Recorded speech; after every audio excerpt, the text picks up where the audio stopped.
Hey everybody, it's MP. This is our season finale, episode 10, Mother's Mercy review. I'm joined once again by Claire. Hi, everyone. This is our take 7 on just the intro, by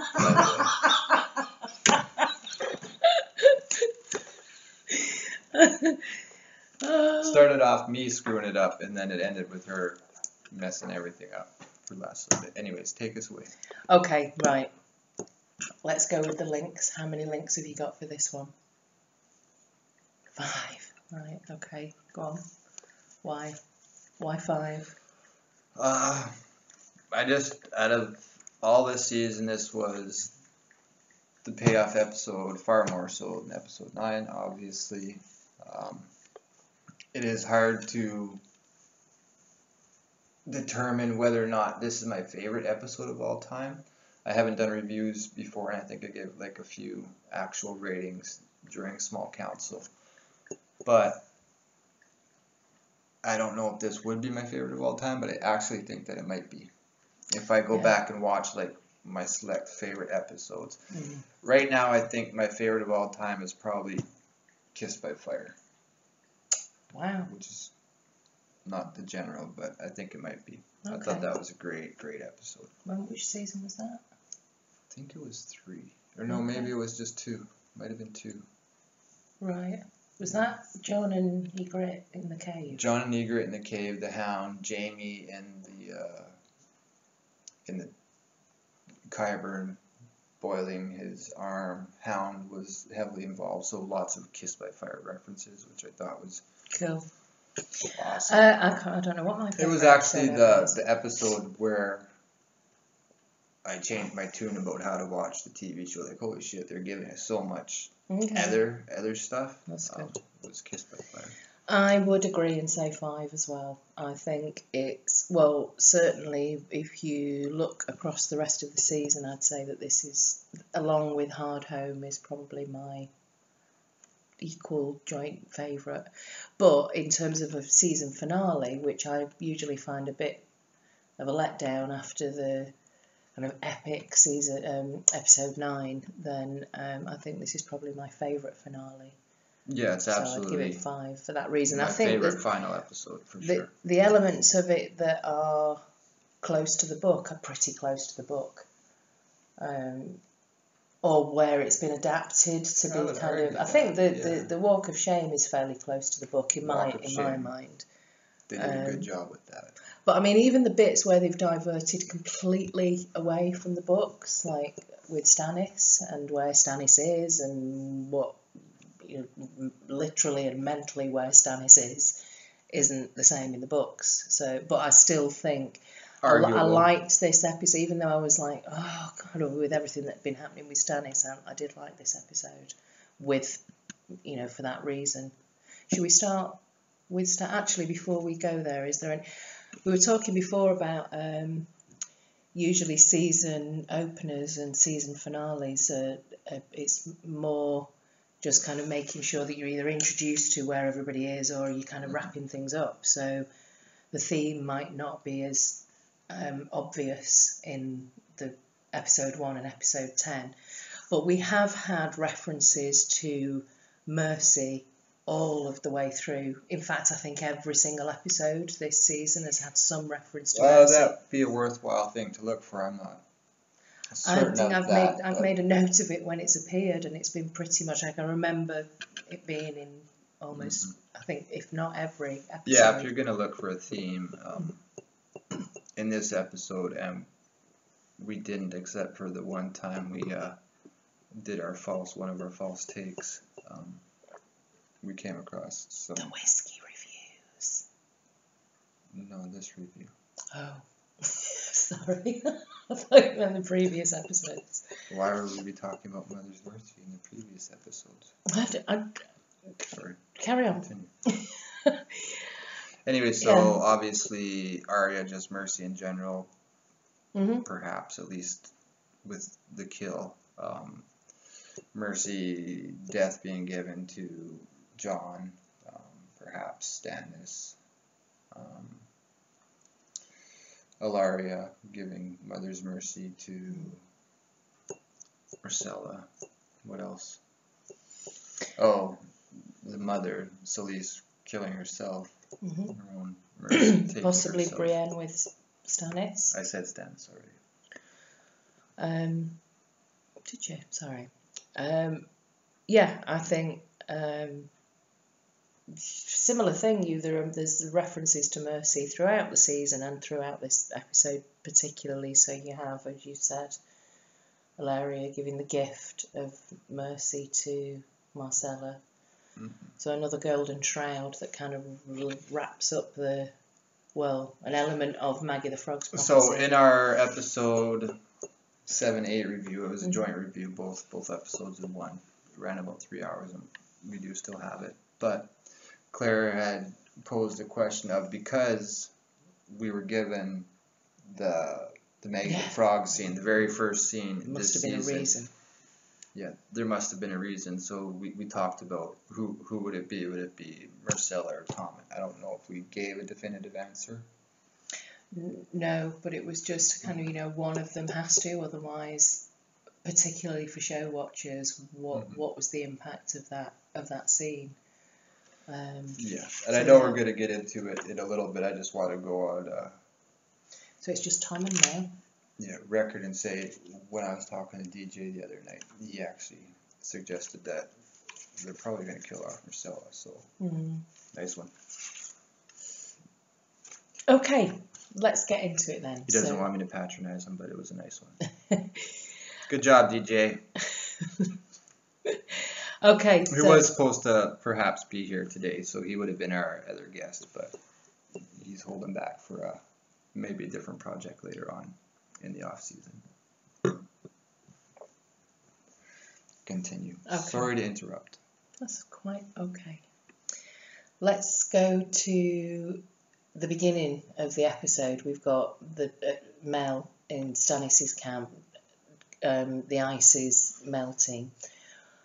And it was, I didn't really know what to make of that. Does that mean that the Lord of Light has granted the wishes, or is it just a kind of a weather thing generally? I don't know. Could it have just been a freaky weather thing? I do have one other note to just posit this question anyways, which I don't think is actually accurate, but just going through my notes here, all I have is ice melting, happy Mel. Men deserted, sad Mel. That's really all I got for that. So obviously it's going to show that she was happy. She thought, oh, yay, everything's worked out exactly as I saw it. And then all of a sudden, boom, boom, boom, boom, everything's bad. So she said she saw, before they heard the news about, the men deserting with the horses and the other bad news as well about Selyse. The banners burning. She did say that she'd seen the Boltons' banners burning in the fires. Well, that's what she'd seen. And it just makes me think, did she actually see that? We do know that in the books, Mel sees stuff in the fires, but she doesn't always interpret it accurately. So I think she could have seen the Boltons' banners burning, but obviously not Stannis. Yeah, and T-Baby, we were just talking actually a little while ago, and she said that Mel says that she saw herself walking through Winterfell, which I can't actually remember, did. But I believe it. She said she saw herself walking across the parapets in Winterfell. She's obviously coming back there with somebody at some point. Yeah. Who's that going to be? Well, I don't think that she believes Stannis is any longer, Azor Ahai or the chosen one. I think that's the point where she kind of switches from Stannis to somebody else. Well, so what do you make of, and I think we both missed it the first time, where the last guy that comes up to Stannis says that Mel's deserted, or Mel's last scene taking off on a horse. What did you think about that? Did she see something that made her leave, or she's just like, he's going to lynch me? In her training to be a red priestess, one of the first things that they train you to do is to be aware of danger to yourself, which is why I don't think we got this actually in the TV show, but in the books with Meister Kraken, and she was obviously aware that there was some danger to herself there. He was trying to poison her. She knows when there is danger to herself, and she gets out of there. And I think that's at that moment she realised this Stannis isn't Azor Ahai. I need to get out of here. And I think she's already started to look elsewhere. Well, we've already seen her looking through the flames at Jon, but up until this point, she still had her whole hope set on Stannis, seemingly, unless she just sent him into a trap, which doesn't appear to be the case. It looked like she was definitely shocked when she found out everyone had deserted him. Yeah. What else do you have? I mean, we've got Selyse. Was there anything you wanted to say about that? I mean, I just think it's quite sad, really. I mean, I think this is something that she did herself. I think I've heard a few people saying, is this something, did somebody else hang her? But I think she decided to give herself her own mother's mercy, if you like, but that's... Actually, I want to go back and look at that scene now, because I want to see, I don't think my opinion of Selyse, and just what I'm remembering of the scene, I don't think she could have climbed that tree on her own. So I'm wondering if there's a block someplace underneath her feet. I'd like to go back and look and check it out. I mean, whatever. It is what it is. She's dead. Well, she wouldn't need a block under her feet. She'd just need to climb the tree, tie one end of the rope to the tree, another to her neck. My point being, if she had a block under her feet, she could stand up, flip a rope around, hang herself, and then kick the block out, and she could do it. I don't think she can climb the tree. Okay, yeah. That's why I want to look for a block. So I can see why people were wondering if she had somebody else killed her or she killed herself. But I'm not sure. When Stannis walks off from that scene and he says, get the men into formation, we're marching on to Winterfell. He just looks, and all the way through actually with Stannis and Stannis's men, they all look like they're completely resigned to their fate. Just before... Devoted men, apparently, obviously. Yeah, they just all look completely resigned, and I think Stannis looks kind of suicidal a lot of the way through this. So it's kind of like, on to Winterfell or die trying.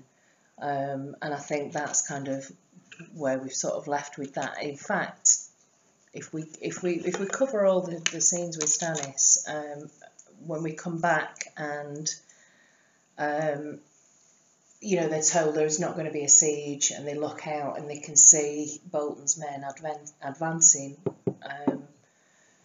in formation, and as a kind of tight unit, clearly massively outnumbered. And Stannis's men just don't look like any kind of unit whatsoever. No, in fact, if you look at the scene, strange. I noticed when I watched it again, if you look at the scene, as the Bolton men are advancing, you can see, I'd say at least a third of Stannis's men looking like they look like they're turning round and going the other. It's just chaos. So there's going to be a complete massacre. And I think Stannis is suicidal when he pulls the sword out, and it's kind of like, this is it. Yeah, I think he's got this kind of smile on his face. Yeah. Almost like, here it is, there's absolutely no way out. I'm just going to deal with it and face it. Which we touched on last, I think it was our last review, maybe, it must have been our last review. Which, if the sacrifice didn't work, he's going to say, fuck it, I've made the worst decision of my life, and he's going to be suicidal and go for it anyways, which he did. He's lost his wife, his daughter, and the Red Witch. Yeah, everybody now, and Davos is gone too. Davos isn't there, so he's lost absolutely everybody, and I think he's welcoming death. you know, with a smile on his face. Yeah. Which we see sort of amidst later everything on. with One thing I have with Stannis is, and it's nothing of any specific value or knowledge, but the message came. It's like that old saying, bad news comes in threes, or bad things happen in threes. You got the first one, your grace, the men have deserted. The next guy comes up, your grace. He goes and sees the Selyse dead, and then the last one's your grace, and Mel's gone. So it was 1, 2, 3, one after the other, which I thought was kind of interesting. One of the things that I just wanted to say here is I was slightly disappointed that we didn't see more of the battle. So you saw the setup of it, and then you saw the aftermath. It's awful, stupid. I just thought that just even... They can even just make a clashing of something. Yeah, like, do... Just 20 seconds. 20, 30 seconds of it, sure. It's the finale, for God's sake. I mean, I know that they're constrained with budgets, although I don't know. I mean, they're massive. They must be able to command an absolute fortune for the budget, but I was a bit disappointed with that. You think so by now? Yeah. Should be. You know, and like I say, it's the finale, so yeah, a bit of a thumbs down that we didn't get to see more of the actual battle. Last other quote that I have here, which I thought was fairly interesting, is Mel saying to him, "You'll receive what is yours by right." The answer to that question is death. Death is his by rights. Now, which I'm not saying that he received that, but sooner or later he will. I'm not certain that he's dead. So we see the aftermath of the battle, and we see Stannis takes out 2 of the Boltons, and then he comes across Brienne. One of the reasons that I think I gave this episode 5 links is because 2 of my favourite characters just rocked in this episode, and that's Arya and Brienne. And I was just jumping up and down and cheering when we saw Brienne do a kind of a knightly her standard kind of, Brienne pose. Brienne of Tarth. Yeah, it's great. It's definitely her move for sure. I sentence you to die, and it's just like, oh yes, I'm just a real fangirl for Brienne. But let's get into it now. Yeah. You made some interesting points, and then we kind of worked on a whole list of scenarios. There's a number of things going on here, I think. What I said to you was this kind of reminds me of where with Arya and the Hound. And then we kind of talked about it and got into it, and it's like there seems to be a bit of a circle here for me. So the Hound is injured by Brienne, and he injures his leg predominantly. I mean, he's fucked basically when he gets to the end of that hill, but it's mainly his leg that's where he's injured. A hill. Come on. Well, yeah. It's the Hound in the mountain. I don't know, a crag, like that's the sort of difference between the hill and a mountain is a crag, I think. I have no idea. I don't know. I'm not a geologist. Late, tired. So yes, and it just reminded me actually. You know, it was at the time we had the Hound with Arya. He was pleading for just end it. You know, asking for the gift of mercy, and Arya didn't give it, and it was kind of left open ended. And I think here we see Stannis and yet again Brienne.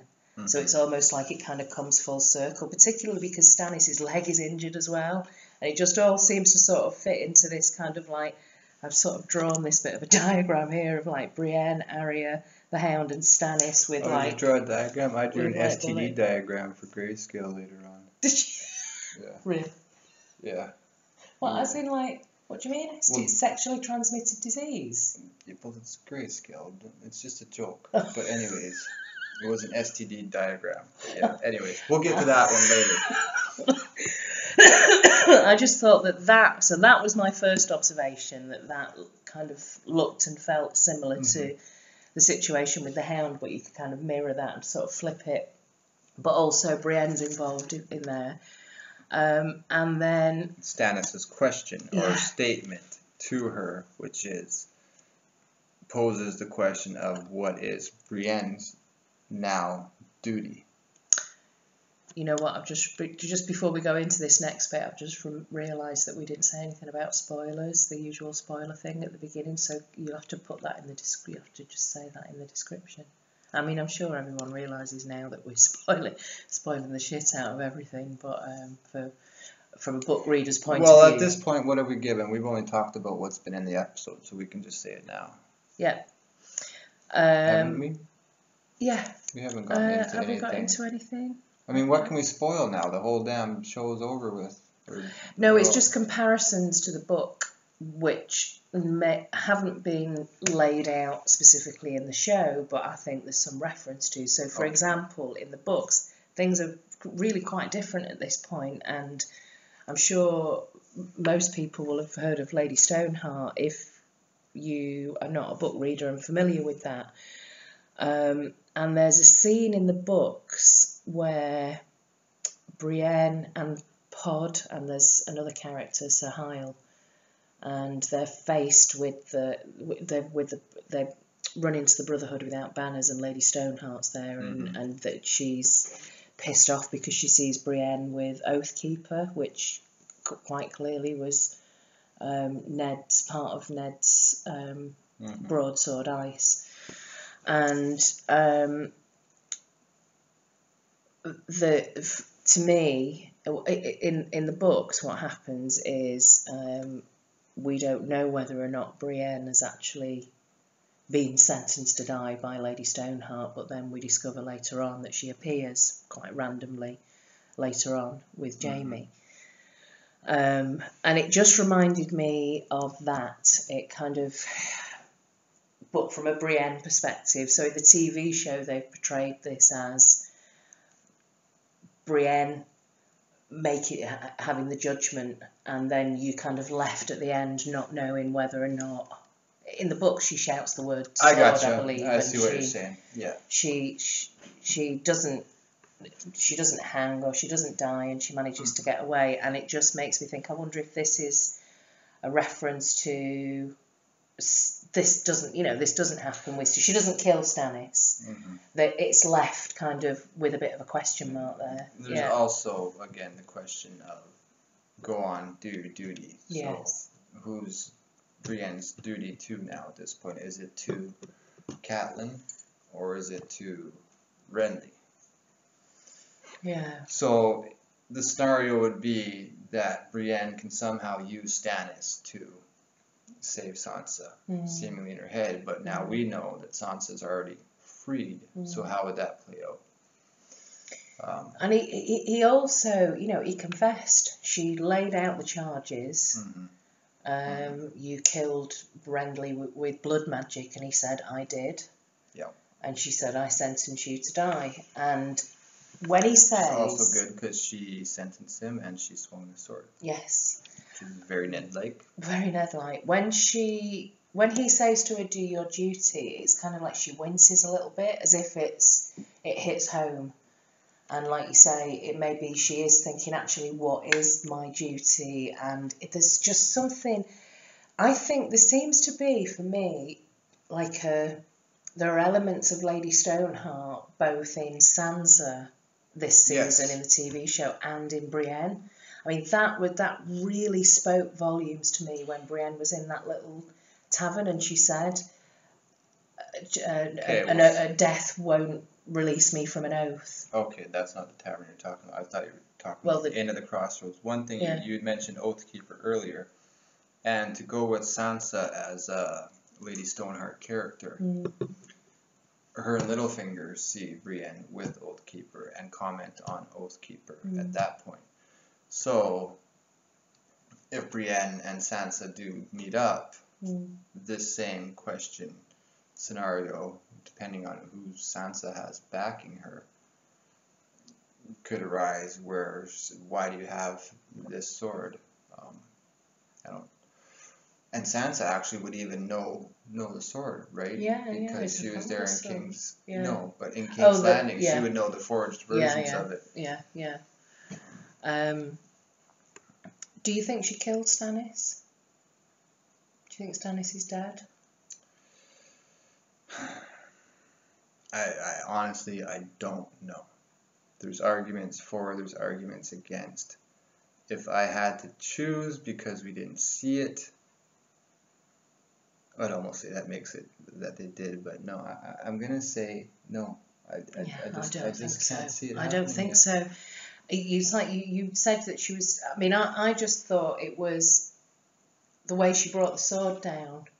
Mm-hmm. It was almost like you can imagine her just putting it down, like swinging it past his nose and putting it down in front of him, as if to be like, you've really pissed me off by just saying that, do your duty. Yep. But yeah, and she at the last minute, for whatever reason, whether it's reminding her about her duty, whether it's because he was honest and said, yes, I did do this, or whether she just thought, this isn't actually the real mission, I should have stayed waiting for the candle to see, it's... I'm trying to think, one question here. The angle was just really strange. Books and show, and I'm not certain, but when Cat, Renly, and Stannis are having their meeting, is Brienne there as well with Renly?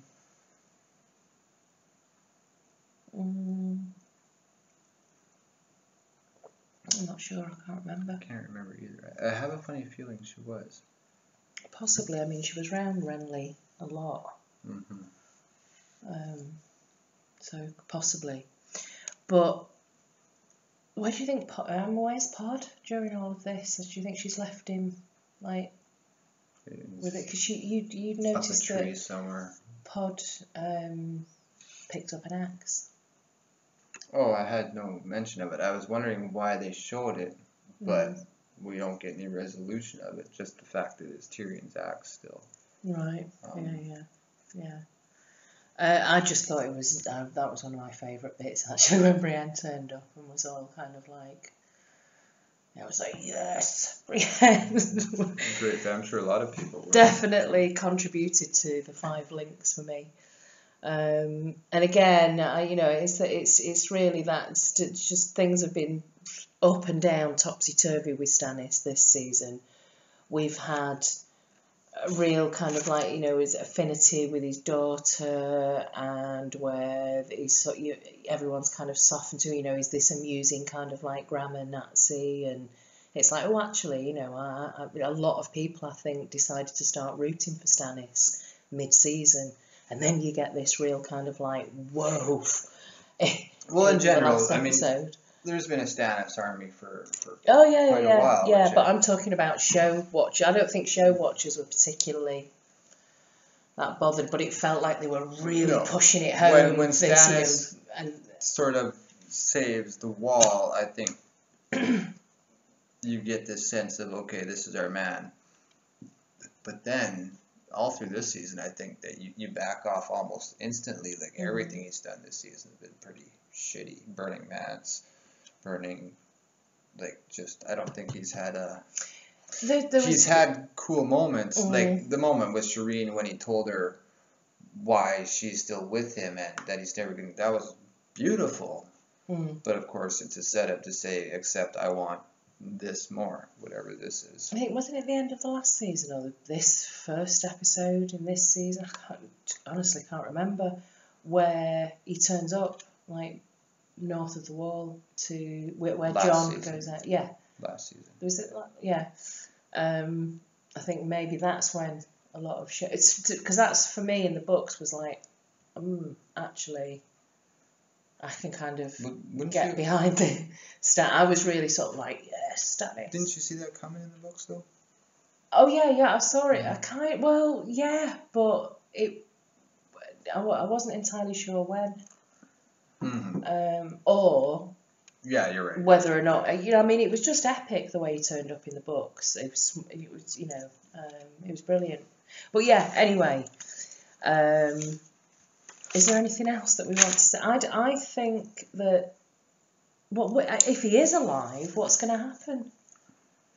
He's lost his. You noticed that he dropped his sword, so like really kind of casually, and it's just like left there in the middle of the battlefield, and it's like, whoa, hang on a minute, that's supposed to be Lightbringer. It's set up against a tree, and this is just going because it's a little bit of comedy, but it had the gold seemed to have a tinge to it, so we rewound it to just. I wanted to pay attention to the sword and see if it was doing anything whatsoever, which it isn't. But I don't know if this has always been there. I don't know why I'm seeing it this time, just for the fact that we're looking at the sword. But I thought it was funny, the fact that his sword, the hilt of his sword looks like a penis. And it was just like this symbol of Stannis being a dick. Now, when I say that it looks like a penis, I don't, the other swords don't look like penises, just Stannis's. Just looks like he's holding a dick and it's just pointing at him like, I'm a dick, I'm a dick. I think as he's walking off, he's hobbling off, he looks a bit like... DJ's going to love that one too. He looks a bit like Steptoe, but you won't know who Steptoe is. No. British, an old British guy. But I wonder if that is some sort of inside joke because, I mean, the other swords look like normal swords. His looks a little bit different. Yeah. Well, we've got... Where do you want to go next? Should we go to Winterfell because they kind of the two sort of link together? I guess we're gonna do what, John last? Or? Yeah, let's leave John. Let's leave the wall and John to the last. So Winterfell, we've got Sansa picking the lock with the corkscrew kind of implement that she picked up from the barrel a couple of episodes ago. We got props, by the way, because I used it to open the beer. That way better. Yeah. Yes. We do have props. Yeah, that is a really good corkscrew there, actually. But yeah, she picks the lock and she escapes from the room with a candle. So she's on her way to light the candle in the tower, and she sees the start of the battle. And then, so she sees the start of it, and then decides, I better get out of here.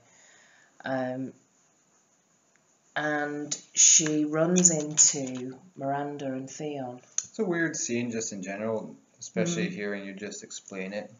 So she runs up there. She lights the candle for her come save me sort of moment where whoever her friends are that she doesn't know about, come save me. She waits for about 5 minutes while the battle's going on and says, fuck it, I'm leaving on my own. Yeah. So what was the point in general for her to do that? To do what? Light the candle? Light the candle. Or does she think that she needs to escape to be saved? I think she's lighting the candle because she needs help. And then when she looks at the battle, she can see. The help from who? Well, exactly. But she didn't wait long enough. If actual help was coming, if Brienne decided to run to her instead of go join the battle, Sansa would have been gone by the time Brienne got there. There would have been no help. What I was thinking is she's looking out of that tower, seeing Stannis' troops getting the shit kicked out of them, and she's thinking, I'm out of here. Yeah, no, I get that. I just didn't understand the candle lighting part of it. Unless she thought that Stannis was the person coming to save her. Which couldn't have been right. No, yeah, it's a bit of an anomaly. I mean, irregardless of that, that's not a word. Not a word. I can't even think of the word that I'm trying to say. Regardless. No, not regardless. I think so. Regardless of that. My brain's just completely blank. It's like a total massive brain fart. Happens to me all the time. I do Rickyisms. Anybody who watches Trailer Park Boys would know a Rickyism, and that's just saying a word that sounds like the word that you think that you're talking about. Irregardless. That's a ridiculous word. But I don't know. I keep now thinking irrespective, but that's not the right word either. But anyway. she runs into Miranda and Theon. Yes, the word you were looking for was regardless. She runs into Miranda. And, oh my God, she's horrible. And actually, when that was a real shock when she kind of went over and there was a real nice splat at the bottom. Yeah, it's Liza 2.0. Sansa's there again. Yeah. It's the same thing. Shorter fall, but same who? thing. Liza. Out the moon door. It's like the same person going through, dropping to her doom. Again, it's the word thing. When you said Liza, I say Lisa or Lysa. Cool. It's Lysa, not what did you say, Lisa? I say Sansa and Sansa. So. Shut up. I do all the time. How do you pronounce that? Lysa. Liza Tully. Or Lysa. Okay. Stop. I thought you were pronouncing it Liza. Well, like sort of. Liza Minnelli. I would pronounce that way Lysa. too. Lysa. Yeah. Anyway, her. Yes, you're right. Yeah, but that was pretty brutal. That was a proper you could actually hear the sound effects. And the blood. Yeah. The blood splatters. Great. So yeah, that was a bit of a sticky end for Miranda, but she was horrible. Horrible. And so Sansa said, and this again reminded me a bit kind of Lady Stoneheart-ish, when she said, "Yes, absolutely. If I'm going to die, let it happen while there's still some of me left." Absolutely, definitely. Yeah. Some sort of, I would think, a Stoneheart reference, and of course we didn't mention it earlier, but yeah, we both think that even just the Selyse being hung was a Stoneheart reference. Not saying that Lady Stoneheart hung her or anything like that, but it's just sort of, it's like season 3 when you have the flock of crows following Sam and Gilly or showing up at the shack. That's a Cold Hands reference, even though we don't get to see Cold Hands. But book readers know that, okay, Cold Hands is followed by a flock of crows. Yeah. That's what that is. So to me, this hanged woman is still a Stoneheart reference. I think if you look at Stoneheart, she's the embodiment of female vengeance. And the two characters that you've got that are right in the middle of this that would at least touch on female vengeance are Sansa and Brienne. So I think there are elements of Lady Stoneheart weaved into their story arcs this season. Just like the hood and everything, the way Sansa looks sometimes. Absolutely. So do we think that is Theon redeemed now? I mean, it was like they're holding hands, and he clearly saved her. You could see the Boltons returning, and it was like, we've got to get out of here quickly. And then they did this kind of, holding hands and did the jolting. So that happens. They're not going to be. She's going to take him, or let him take her as far as is good, and then she's going to hate him. Now, just picture it with Jorah and Dany. Dany did the same thing to Jorah when it was her last sort of gasp for freedom. She reached out and grabbed Jorah, and Jorah took her in and saved her. It's the same thing. I don't think Dany's going to let Jorah come back without a talking to anyways. Yeah. And Sansa's going to do the same thing, and Theon will have some other objective to perform to prove himself. It's not just this. No. It's a big drop. So what do you think? Well, I know what I think. I don't know what show watchers would think. So I want to review that Charlie posted where the guy that was doing it, he knew that they didn't die. I thought that perhaps show watchers would have thought that they committed suicide, but watching it the last time, I don't think you get that appearance. So obviously they're still alive. I think at the time they both think that there's a possibility that might happen. Yeah, that's a good point.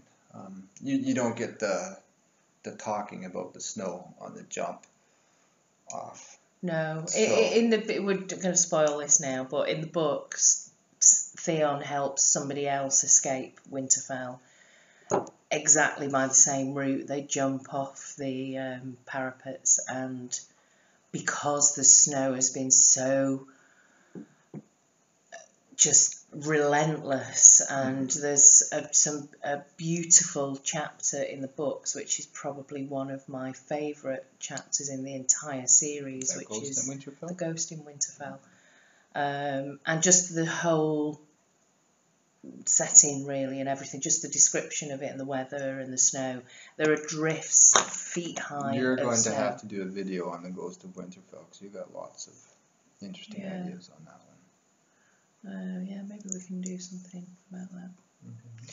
Mm-hmm. But yeah, Theon helps somebody else escape, and they do manage to escape, injured slightly, but they manage to land in the snow, which is drift like right up to the side of the wall.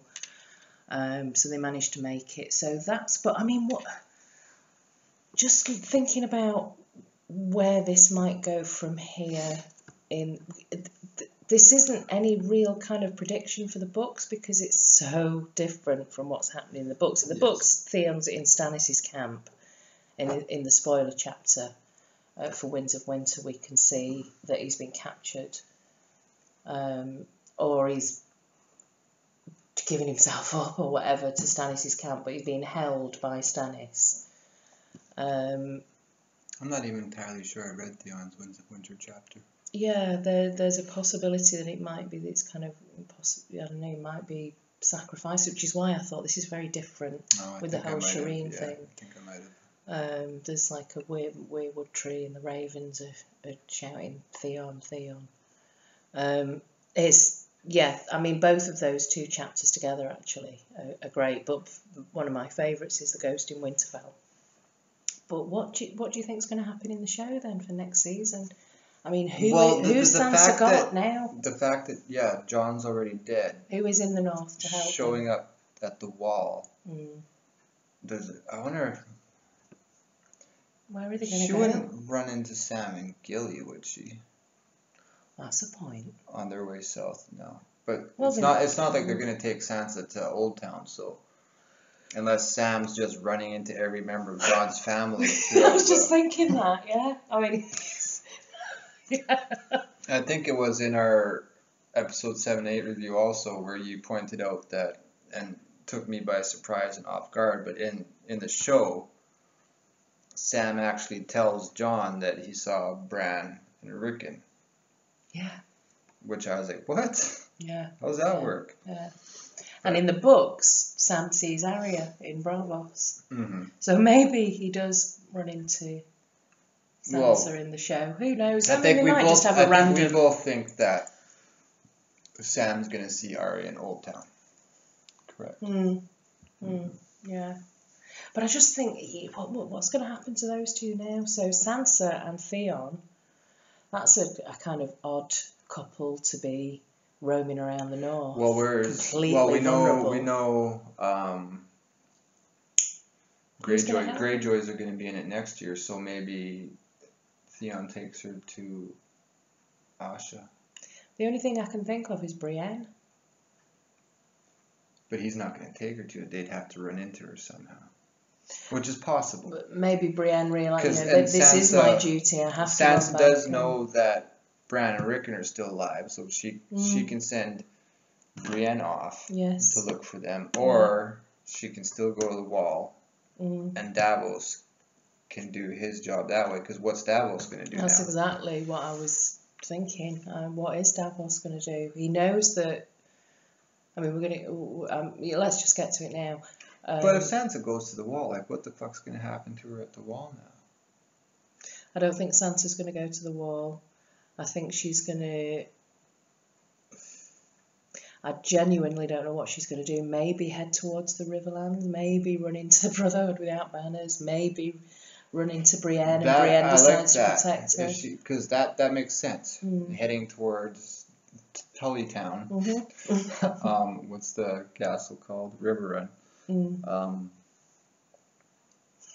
Yeah, and then she could run into the Brotherhoods without banners and take up a Stoneheart type role in that aspect until she runs into Littlefinger again, which has to happen sooner or later. There's again loads, also. actually. It's kind of like, what's going to happen with Brienne? What's her Mm-hmm. motivation? What's going to happen with Sansa and Theon? What's going to happen with... I mean, there's the big obvious ones like Jon, and again, we don't know as book readers what's happening. They made it look pretty definitive on the TV show, I thought. But we'll get to that in a second. Is there anything else we want to say about Winterfell before we move on? Because we've already spent probably quite a while. Okay, so you disagreed with me, and I'll take your word for it. In the second look, maybe it was a little bit different, but it looked like Sansa had a bit of a baby bump. Yeah, I do. And given the talk with Miranda and a couple of sons and stuff like that, but at the same point,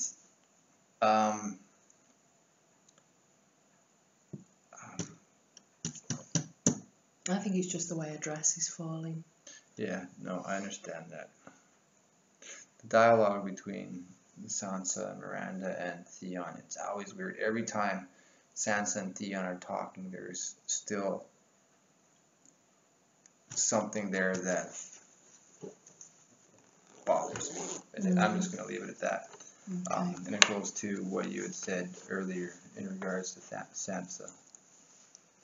Well, let's leave it at that. We don't know. I mean, again, we're at this stage in the books. It's very different in the TV show. Who knows how they're going to play this out next season? But there's a number of characters that just make me think, what are they going to do next season? You know, regardless of what I said here, regardless of what happens in the books.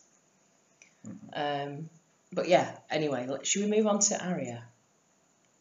Yes. Okay. Sure. So we get... We should have said that one for the last two, but still. We get a brilliant scene with Arya, and finally... Gorgeous scene. Finally, Trant gets it. And I thought it was brilliant the way it was done. I mean, I think as soon as you see the three young girls and you see the third one has no response, you just think, oh shit, here we go. And he sends the other two girls away. So you were right.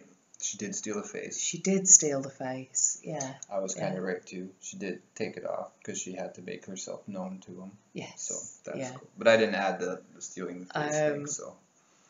The only thing that I thought this was an absolutely amazing scene. The whole thing, it wrapped it up really well. I thought the way they've done Bravos actually the whole season has been great. The one thing that just takes the edge off for me, that just makes it a bit comical, is when she leans down and she whips. I didn't notice this the first time, it was the second time, and I just thought it was absolutely hilarious. When she whips the face off, she actually... It's not just the face, it's the whole scalp, it's the hair and everything. And she's got long hair, and then suddenly you've got Arya's face and Arya's like little short bob hair. And I just thought, not only is she like a ninja assassin and is got this like mission and agenda with a list, but she's also got time, in her spare time, to fashion a wig that she can just... I didn't go there. rip off, and it was just unbelievable. So yeah, not only is she it's not just the face, it was the whole thing, the hair as well. Okay, granted, but you have to assume that when the faceless men put on faces, they change their hairstyle also. You can't just wear their... You can't be walking around with Jack and Hagar hair every fucking... That's true, but it was just... I just thought it was a bit weird. Because I didn't notice it as well. I mean, you notice it, you know that it's Arya and it's her short hair and stuff, but you don't clue into the fact that she took the hair off. So we then hear her say, so she is brilliant, though she's like stabs him in the eyes and then stuffs the thing in his mouth. When she stabbed him in the eyes, I personally thought at that moment that, oh, there's the blind reference to the blind girl. She's taking his eyes out. But obviously we get the blind girl later on, but that's just where I went to at that moment. Yeah, actually I hadn't thought of that. That's really good, yeah. So, yeah, because that's the first thing she did was took his sight away. And then she was so smart too. when he starts screaming and she takes his whatever the fuck he had, starts shoving into his mouth to try to silence him up, which you'd think like a little 12-year-old girl isn't going to be doing that. The way that she cuts his throat at the end, just so like deadpan. Slowly, and it is very deadpan. That's another Mother's Mercy reference too, because that's Catelyn when she dies. It's sort of her face, except she's the one cutting the throat this time. Oh God, yeah. There's so many. Or no, that's what Catelyn did when she cut Walder's daughter's throat. She had that deadpan look and slit her throat. Yeah. That's the exact same sort of. Yeah. So she said to him that, you know, I've been waiting for this. You were the first on my list, and I'm glad that the many-faced God left you for me. And then, I mean, then she goes back to replace the face. Okay, one second. The one thing that I noticed about this, that I thought was interesting, is that he's the first person on her list. So her list sort of, it goes in order of who's done it wrong first. You would think that Cersei and Joffrey would be on the top of her list. But it's Meryn. He's the first on her list. Yes. So it's just this weird notion of how she's formed this list and when she formed this list. Like, seems like she started it before Ned even died. Yeah. She had him on the list. I'm going to kill him. Then Ned's dead. So Cersei. Or I guess Cersei should have been first on the list for the Butcher's Boy and the Lady. Well, actually, you would have thought the Hound first, because that happened on the way to King's Landing before Syrio Forel. I mean, I don't think there's any. I think it's a bit. I don't think there's particularly any like order of it, and certainly in the TV show, she kills different people on a list than in the books. So in the TV show, she's killed Polliver and Meryn Trant, and she refers to the many-faced God as stolen Joffrey and possibly the Hound. Stolen the Hound, even though she apparently left the Hound to die. In the books, she's... And arguably a couple of characters in Harrenhal that she got Jaqen to kill. She might have considered that her own. Or Jaqen. You can put that in either category as Jaqen the Faceless Man, the many-faced God stole him, or I did. Who knows? So we get back to the House of Black and White, and she replaces the face quite lovingly, I thought. Back on the and well, carefully and gently, and then the kindly man and the waif turn up, and they tell her, you know, you've taken the wrong life, you stole from the many-faced God, you know, there must be another death to pay for this, and then we see the kindly man kill himself and then reappear again, and there's all these kind of faces that Arya is pulling off him. So what do you think that all meant? Too much for me to figure out.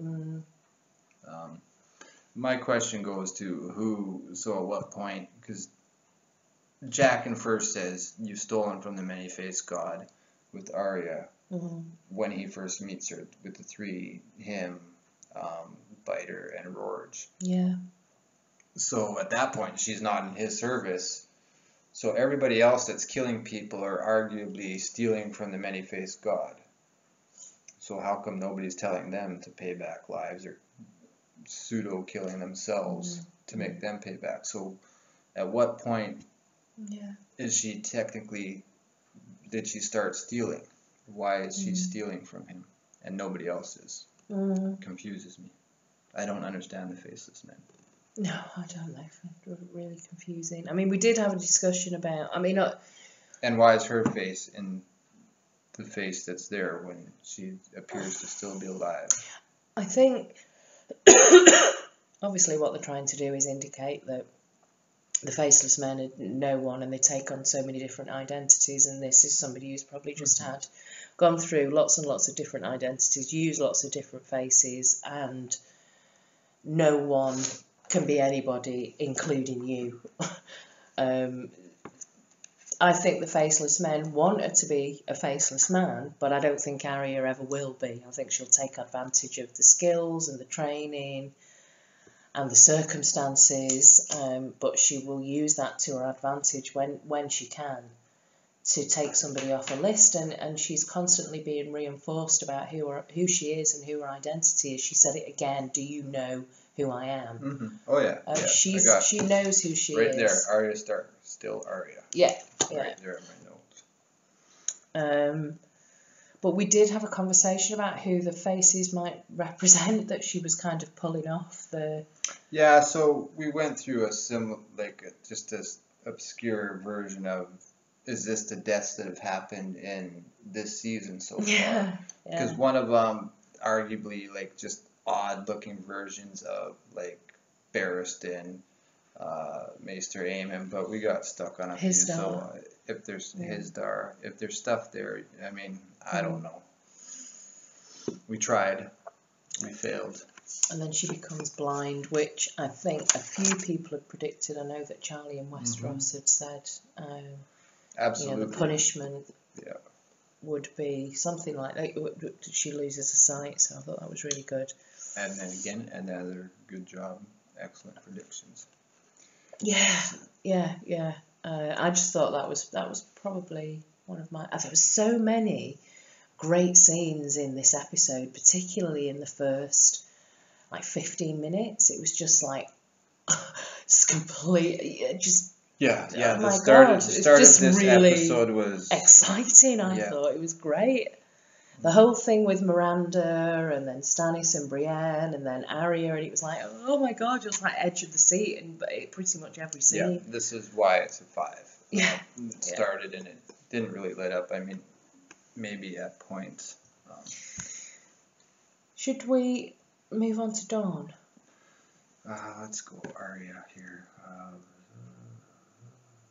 Is there anything else for Arya?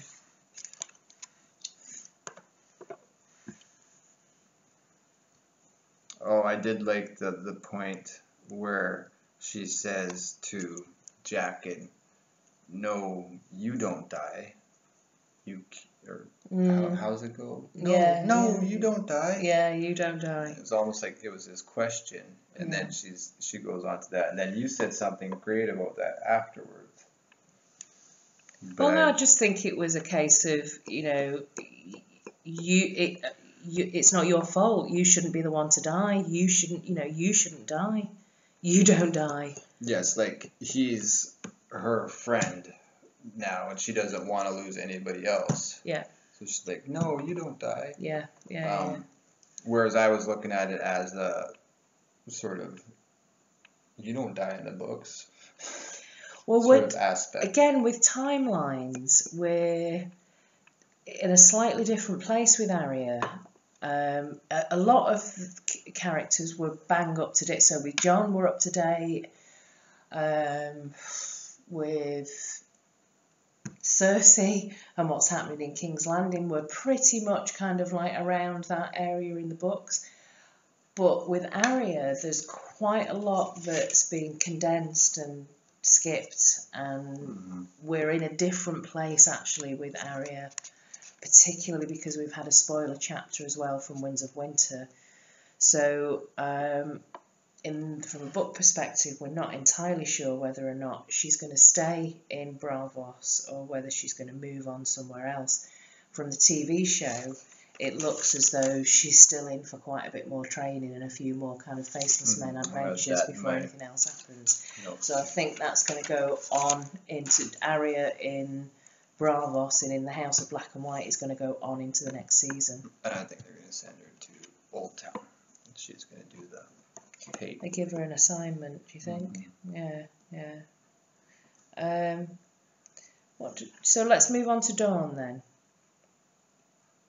This has been the weakest storyline, in my opinion, in the entire season. Are you shaking your head because I'm painting my nails?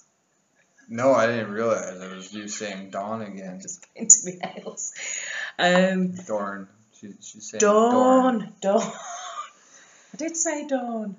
Let's go to Dawn. It's got an R in it. Dawn. Anyway, let's not get into that again. I'm a bit disappointed that Bronn didn't die. This is the thing that I'd been like... Time out. That wasn't rehearsed. That wasn't a repeat of last week's. I know people enjoyed that from last week's episode. That's just her speaking. And for some reason... That's just the way she speaks. Yeah. Anyways, okay, go, continue. Bronn didn't die, which I was kind of, in a way, disappointed about. I was fairly convinced that it was going to be a really exciting expedition to Dawn, that one of them wasn't going to survive it, and it was going to be a lot more exciting than it actually was. The whole thing was a bit of a letdown for me, but I don't know, what do you think? So, I thought seeing this scene sort of, it actually, to me, makes up for, because a few people, and again, DJ predicted Myrcella dying, and you predicted one of the kids, Golden Shroud, would be dying, but we didn't know the method, and they actually gave us the method with complete foreshadowing, but the fact that the episodes were so stupid, like the scenes were so dumb, I think that completely, I don't think anybody talked about Myrcella dying by poisoning and that they set it up, that's going to happen. Yeah. Or anything. It's like you see the poison, but it's not going to be used to kill somebody. Well, of course it is. Yeah. So, but nobody clued into that because we're all sitting there bitching about the shitty. Well, I think a lot of people, myself included, just kind of lost interest in Dawn, and it was like, oh, let's just skip on. Let's just move on. However, I think of all of the scenes that we've seen in Dawn, that's probably the best one. When they were on the docks, and also at the very end with the sand snakes and the ants. I like the slap game. I do think it means something. I enjoyed it, but I enjoyed this one too, and I like the fact that Myrcella died by poison. And I don't think from anybody that I've watched, or which isn't much, but I hadn't seen it or heard about it predicted. Yeah, and I didn't even see it when it was happening. So, as in...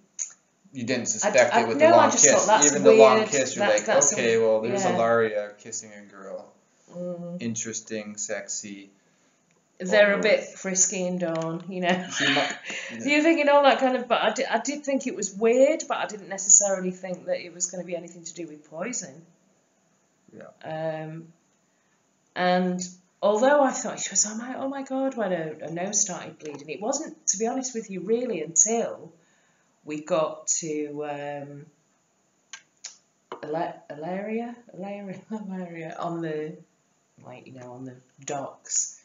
And her nose started bleeding, that it really, like, properly twigged for me, to be honest with you. Oh, no, as soon as her nose started bleeding, I was like, oh, yeah, okay, I get it now. Yeah. But I thought it was cool. I gotta wonder what's up with Bronn and Sand Snake. Are they going to meet each other again? Yeah, I wondered that, whether or not they were going to see each other again. I mean, possibly, you know, there's another... at least 2 or 3 seasons for this TV show. Looking at your husband thing, I can see it there, waiting to pop out. That was funny. So let's get to the boat then. What did you think of the scene with Jamie and Myrcella? She said she knows that. She said she knows. I thought it was a whole weird sort of scene. Like, what are we supposed to take from this? Okay, is this a touching scene? Like, thank you for being my Uncle Daddy. It's cool that you're my Uncle Daddy. I mean, I don't know how to. I'm glad that you're my mother's husband. Yeah. Oh, very confusing.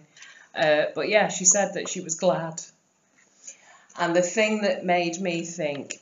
Oh. It has this mood music throughout. Like it's supposed to be this touching scene, and you're like, well,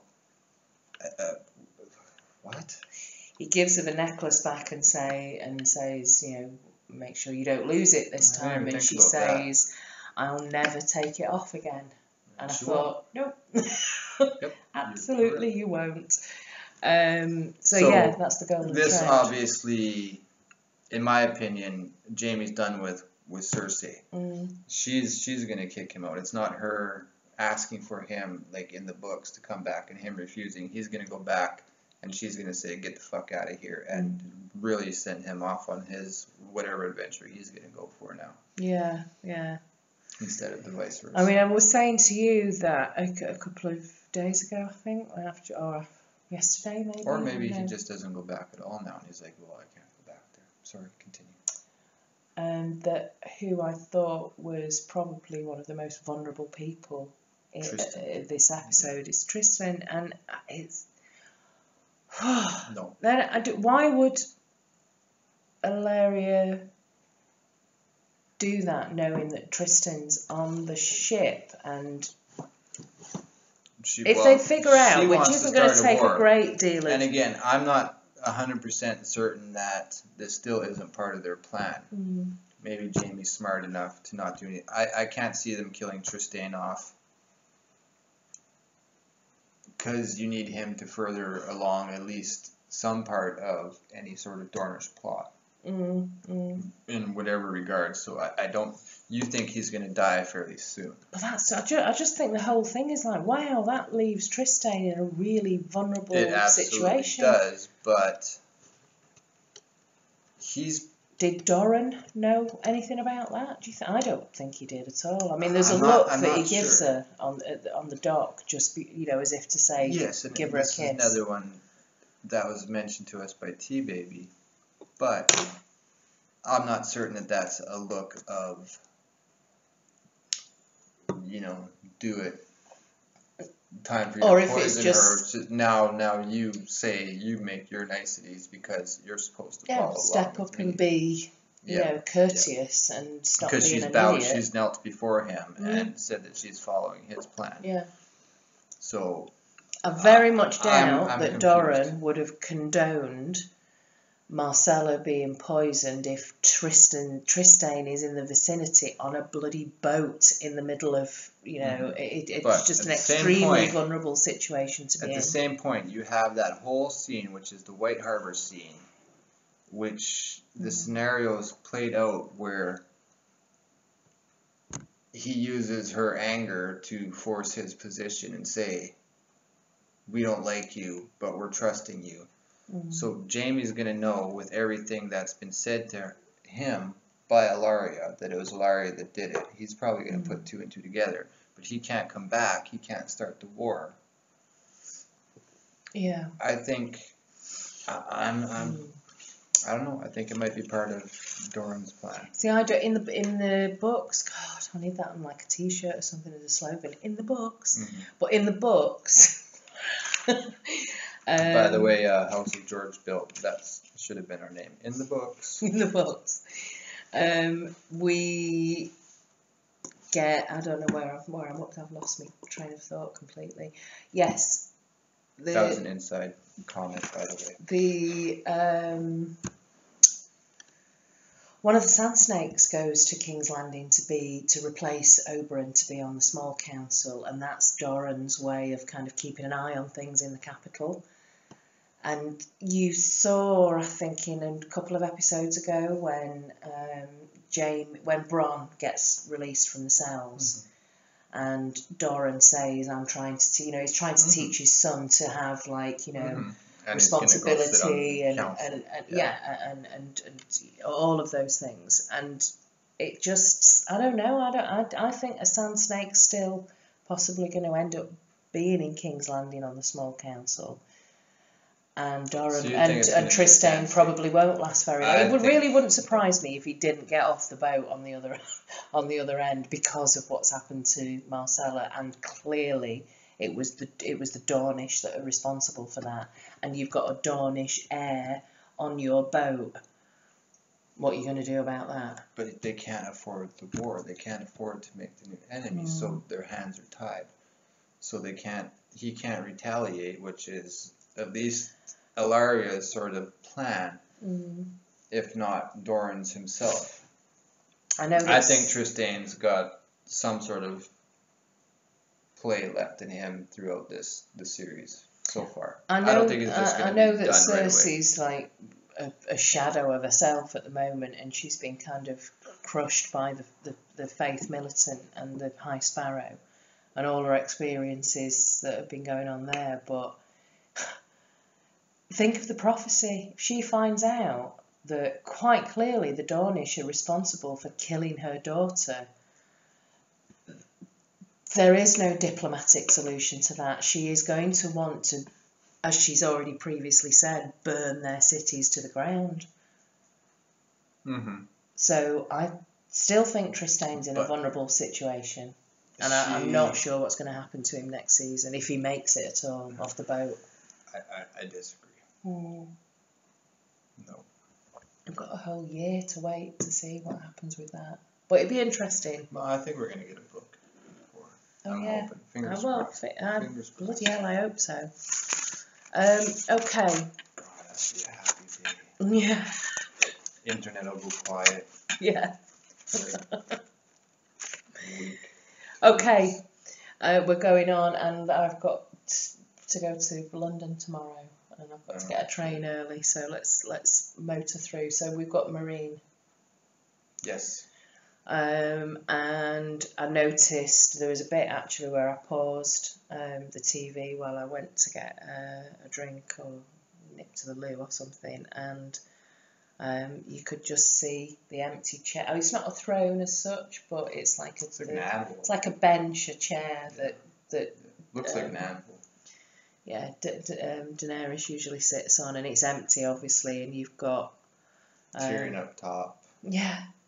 Then Dario, and then Jorah on the bottom. I don't know if that meant anything, but quite interesting that Tyrion gives a go of speaking Valyrian, and he's although he's a bit nostril / rusty. That whole scene, because you have Tyrion do his cocky thing. Oh look, I can speak Valyrian, but then she corrects him, which he did for her too. Does the word, but then he has this look on his face when she tells him what rusty means, or doesn't tell him that he said nostril, but does rusty, and he's like, oh, and he this moment of learning. Okay, I've learned this new thing, and then it's the last stage of Tyrion, which is thank you, and he's just dejected again. 3 stages of Tyrion, and I just love it.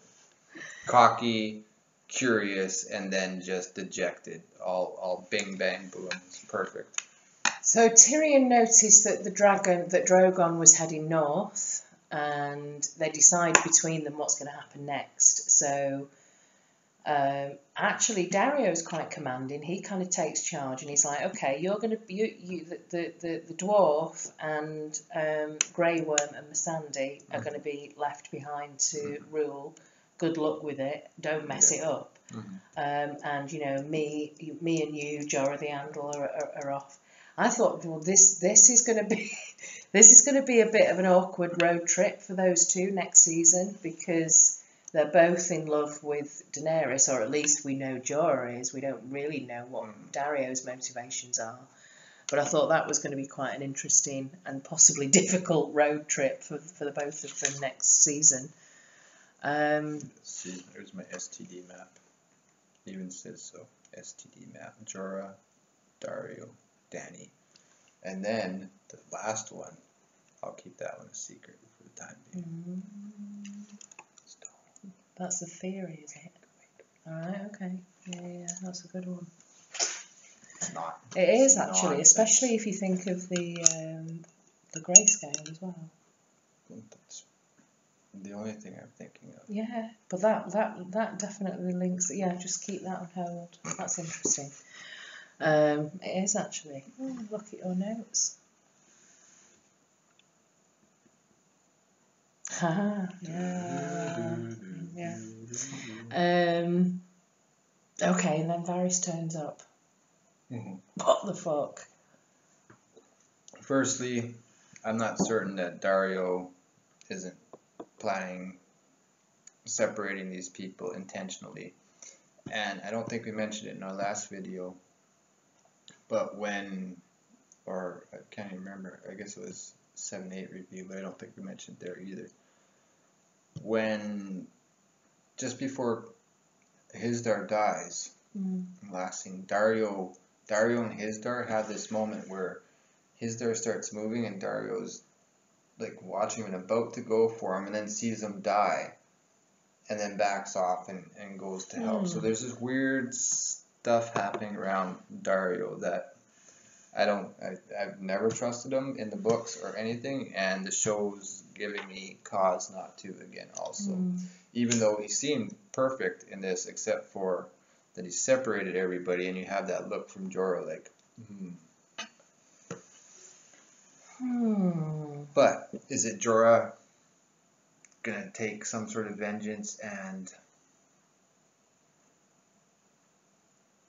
trying to kill Dario? I don't know, like the STD thing, give him Greyscale, and then Dario passes it on to Dany. I wouldn't think so. I truly believe that Jorah has Dany's best interest in heart.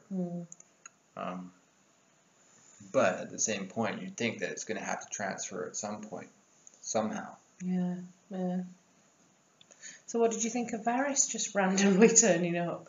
Well, that's just weird because he's supposed to be in King's Landing. In the books, he's in kill Kevin. Yeah. So that's a bit strange. But in our 7 and 8 reviews, I said seeing his Littlefinger's there, perhaps Littlefinger will be the one to kill Kevin. And we questioned whether or not Varys would turn up. At this point in time, it looks like he's not, but we don't know how long Kevin's going to live for next season. I mean, it could be the whole season, and they do it at the end of that. I did notice that when Cersei got back to the Red Keep, it was like they made a pointed reference to Pan to show Kevin and Pycelle as well. Yeah, the Pycelle thing was. They both die, of course. Yeah. So forgot about that. It kind of made it. Concentrate on Kevin, you forget that Pycelle dies beforehand. I did think it was quite sweet that Tyrion sort of smiled very briefly, but he did smile when he saw Varys. Yes, there's actually a lot. Yes.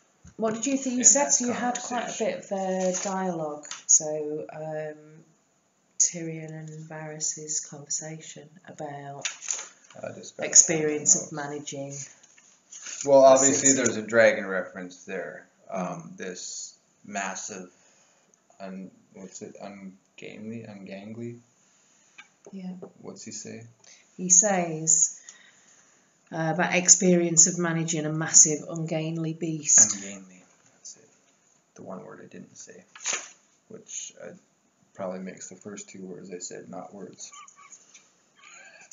Are we still speaking words?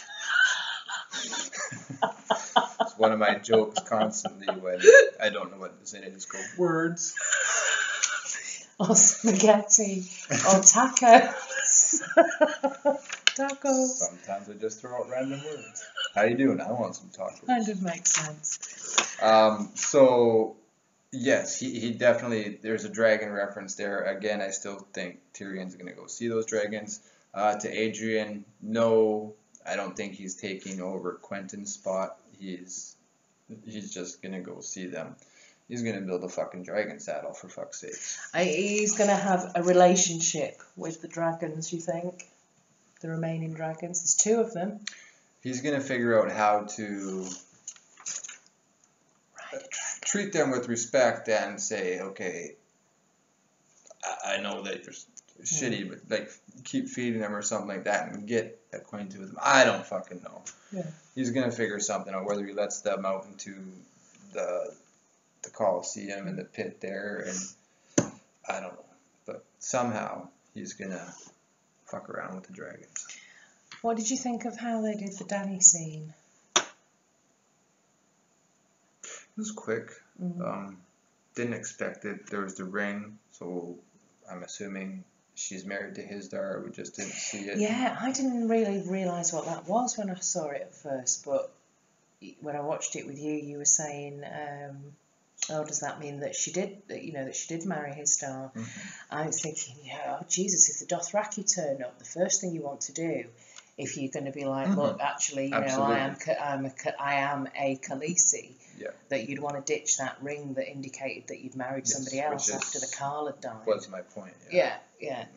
The first thing I thought, actually, when we get to the Dany scene is it looked like Westeros to me, not the Dothraki Sea. It looked quite plush and green, and it actually looked a bit like the Vale. And I thought, oh my God, she's in Westeros. We've gone that far. But it wasn't. Is that what you thought? Yeah. Really? Yeah. No, I did not think that. I agree with you when I saw stills of it, and I thought it was Westeros, and didn't know who it was standing on the cliff, which is silly. We kind of should have thought about that and said, oh yeah, it's Dany in the mountains. But no. I quite like Drogon. I like the where he was like licking his wounds and doing the kind of bucking bronco thing, and it was like, just fucking get off me. So in the books, the spot where Drogon takes Dany to, and is that the spot where he's been nesting? And I can't remember. I think from what I can remember in the books, he seems to go back to somewhere that's quite familiar. So, as if that's been his den. Carcasses and shit around. So they did a good job with that. Showing that that sort of like where he's been hanging out. Also, there you go. There you have it. You thought it was Westeros. You thought it was the Vale. Where's Drogon going to go when we get to Westeros? Well, the mountains, the Vale. So that's kind of maybe a tie-in right there. Yeah, maybe. Where we're going to see him sooner or later. It just was like, oh my God, they've managed to get to Westeros, but clearly not. But yeah, like I said, I thought Drogon was quite amusing, the way he was just like, for Christ's sake, get off me. Yeah, I'm hungry. I'm tired. I need to heal. And she's got the brass neck to turn around and say, at least you could get us some supper. And it's like, you cheeky bitch.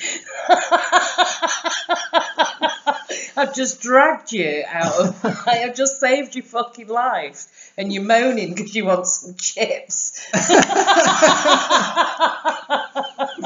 Nice.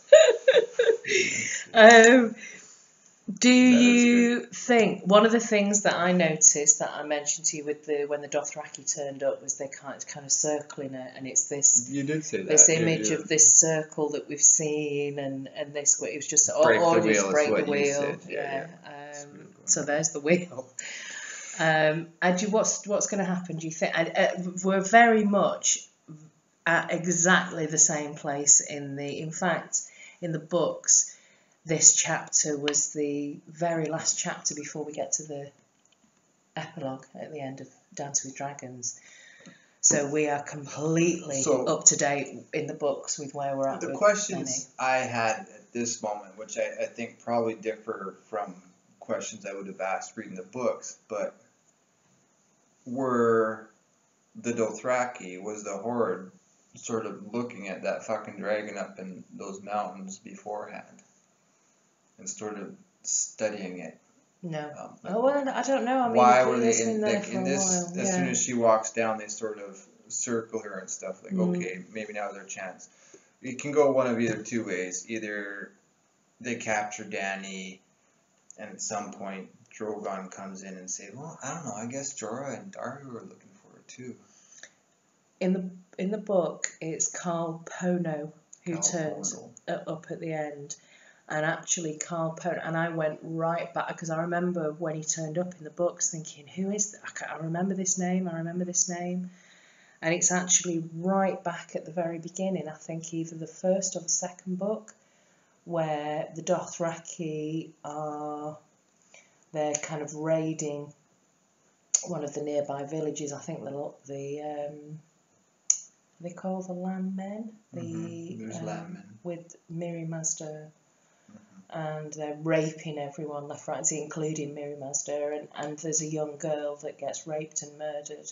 And at the time, way back in the books, Daenerys vows that if she ever sees him again, that there'll be hell to pay kind of thing, and it's Well, he's the one. exiled. Yes, yeah, and it's like, you know, she thinks to herself, because she hates the fact that he's like murdered and raped a young girl, and she remembers this name, the name of the young girl. He's like, I think Drogon's, if there is this kind of symbiotic emotional connection with the dragon, that Drogon's going to just burn the shit out of Calpono. Okay, so if you can just take out Calpono and whatever happens afterwards, and she gains control of the Horde, fine. From what we saw, the Dothraki follow Drogon, at least in the Colosseum, granted he was in a confined space, he's still pretty shit at burning people alive. Or at least mass groups of people. So I'm not sure how it's going to play out. I think she's going to end up taking control of the Khalasar, obviously. But how that's going to happen, I'm not entirely sure. Maybe Drogon just does come down and how it's going to happen is a demonstration of strength, because the Dothraki follow the strongest. That's their... So we get this, and she can ride him. Yeah, she's got... So they'll respect that as well. It's like a flying horse. Yeah, that's she's got strength with Drogon and the weapon that she's got. In theory, she could wipe them all out, or Drogon could. But I think he's going to target Calpono, and then they will all think, shit, okay, that's where the strength is, and they will follow Daenerys. She's going to take control of all of them. She will give us another Dracarys. Yeah. But again, this is exactly where we're up to in the book, so who knows? Who knows, actually, whether Winds of Winter will come before season 6? I mean, Christ, it has to, surely. There's been absolutely no source material to go off. It would just purely be fan fiction if Winds of Winter... It's not true. I don't know why you would say that. I don't know. They have fucking George's notes. He's told them what they're doing. Yeah. So it's not like they're just making shit up random. It would be very vague, though. They've got to be able to fit whatever George's vision is for the rest of... Certainly for that book. Or their take on it, and their spin on it, but they're still going to be going. They're not making up their... That would drive me insane, though, if we're getting little clues from the TV show for what may or may not happen in the book. But it's all a matter of interpretation. I hope we get Winds of Winter. Just like the books are. It's all a matter of interpretation. You can take them one way, or you can take them... Everybody takes them in their own way. We've got two areas left to look at. We've got King's Landing and the Wall. Where do you want to go? I might as well. I don't know what King's Landing was probably. Might as well do King's Landing. Okay. Probably a better scene than the Wall, but at the same point, the John is like the end, so I might as well keep it at the end. Well, we get the key. Let's do that. So we get the key title episode here, where Cersei asks for a drop of Mother's Mercy. And she has this conversation with the High Sparrow where she's kind of on her knees, and she admits to Lancel but not to Jaime. And I thought it was quite funny, actually, when the High Sparrow, when he said, "Oh, so you deny the charges against you with your brother?" And she said, absolutely, and I deny it, and he says, good, because I think he knows exactly what's going to be happening. Yeah, absolutely. He wants to see that. I've put a quote here that his sins do not pardon your own. When she was talking about Robert, she said, I was lonely, and he had his whores, and the High Sparrow said his sins do not pardon your own. Yeah. One good deed does not wash away the other. So he allows her to go back to the Red Keep after she's done this kind of atonement. And then we see her get stripped and her hair cut off, and she gets paraded through the streets. It's like the worst haircutting ever. Like, she was bleeding after it. Yeah.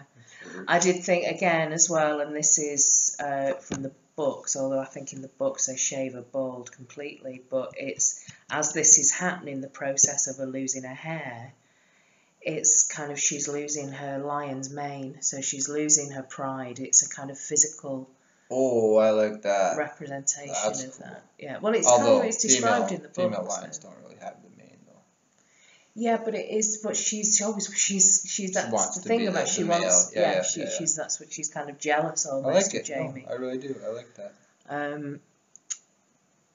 Then we have the beginning of the Walk of Shame, and the High Sparrow kind of announces what her sins are, and the sceptre accompanies her all the way with the bell, and shame all the way through.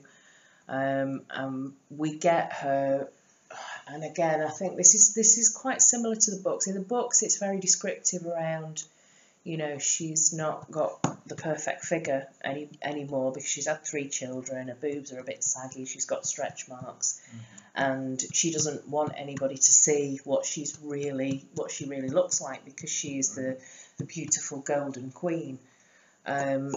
However, what is very similar from the books to the TV show is that she fixes her stare on the Red Keep, and that just spurs her on, really, doesn't it? That kind of helps her to get through. Yeah, we talked about this. In the books, yeah, Ken, in the books, one of my favourite bits was when Cersei, back to when she was captured, and the High Sept and the High Sparrow says no, and she turns to run, and it's really dramatic, and you think, yes, you're finally, what a bitch, and she's finally going to get what's coming to her. And I thought, when they did the Walk of Shame, that it would be something that I would really get a lot of enjoyment out of, Cersei being in so much pain and anguish. But again, it's just George's writing, the way it's written in the books and the way it's described, you actually kind of end up feeling a bit guilty almost for wanting something so bad to happen to Cersei. There's a small amount of, even if it's just, oh my God, that must just be a horrible experience to go through. I ended up feeling a bit I felt quite bad that I wanted to go through such a horrible thing. I don't know. It's the way George writes it. That recurring dream that people have, right, where they're in school naked in front of everybody and just fully exposed in front of. Yeah. Kind of why YouTube's. Although I was saying to you, if I had a figure like whoever it was, whether it was Lena Headey or I would be pirouetting through the streets and going, woo, woo, look at me. So yeah, anyway, she gets to the Red Keep, and she gets greeted by Qyburn and Pycelle and Kevin. There was something actually that I just wanted to mention about the feet. We had a big conversation talking to you about Cersei's feet for quite a while. And there's the shot of Cersei's bleeding feet that are cut open, and I said, this reminds me of the complete opposite of an earlier episode with I think it's either the Mountain and the Viper or the one before that, but it's when Cersei goes to see the Mountain. He's kind of doing target practice and sword practice with some poor peasants just outside the Red Keep, and she goes to ask him to be the champion in the battle in the what do you call it, trial by combat with Oberyn. And in that scene, there's a shot. It's way back in the last season, and there's a shot of Cersei actually walking over dead bodies and blood and gore to get to the Mountain, to ask him to be a champion. And I remember watching that scene and thinking, what a bitch! She's just completely. She had a smart shoes and the bottom of a dress and everything. The other time when she makes the guard stay behind her. Yeah, stay where you are, and she walks across, and it's just she's walking through this just mush of human remains, and it's horrible. And then the complete opposite of that in this episode, you see her feet covered in blood and she's in pain and she's had to do this horrible walk. When you told me and this... then, hang on, at the end of it, her champion is the mountain. Yeah, that's very good. I do like that. But what you told me beforehand, which I wish we would have been doing reviews back then, because Claire had a great point, was that Marjorie did the same thing over in the same episode. I believe you said it was too. Yeah. Or maybe it wasn't the same episode. But Marjorie goes to visit some children. And you see her feet walking over. This is according to her, so I'm just trusting in her word. But walking over the feet of the poor, and she's actually helping him, and then Cersei just walks over their dead bodies to get to where she wants to. The two very different queens. Juxtaposition. Yeah. So she gets to the Red Keep and she just kind of collapses, and Qyburn comforts her and wraps her up, and then we get introduced to this new Kingsguard, who's quite clearly been the kind of Qyburn's monster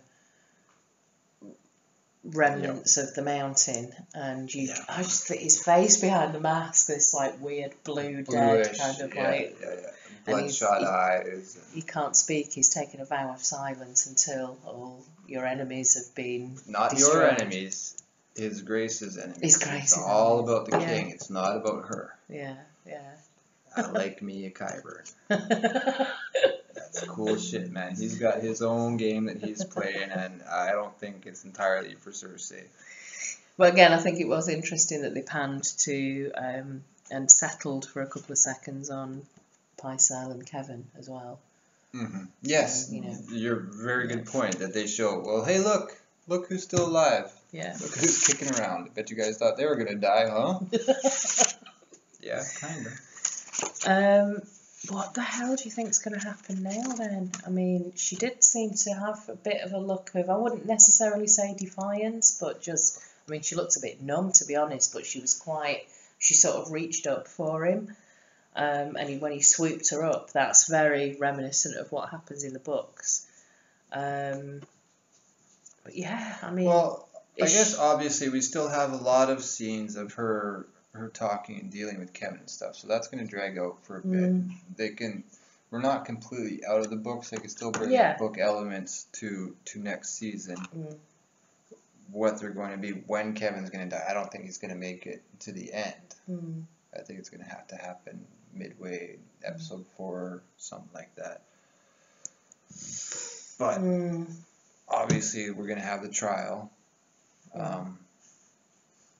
What happens there?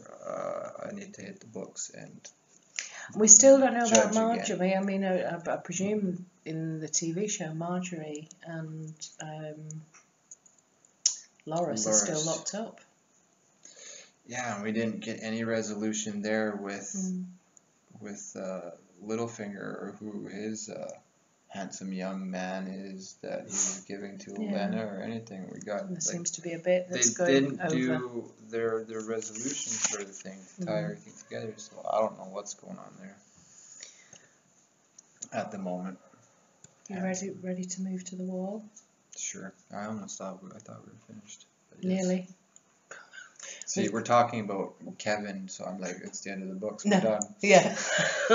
No, there's a great big, massive scene at the end of this episode that we need to address. So let's go to the wall and wrap this up. So we have Jon with Sam, and he's describing to him what happened at Hardhome, and that it's the biggest army in the world and this huge threat from the others. And they're also talking about Longclaw. And Sam is saying, how, it's Valyrian steel, how many swords are in the realm? And I just think, again,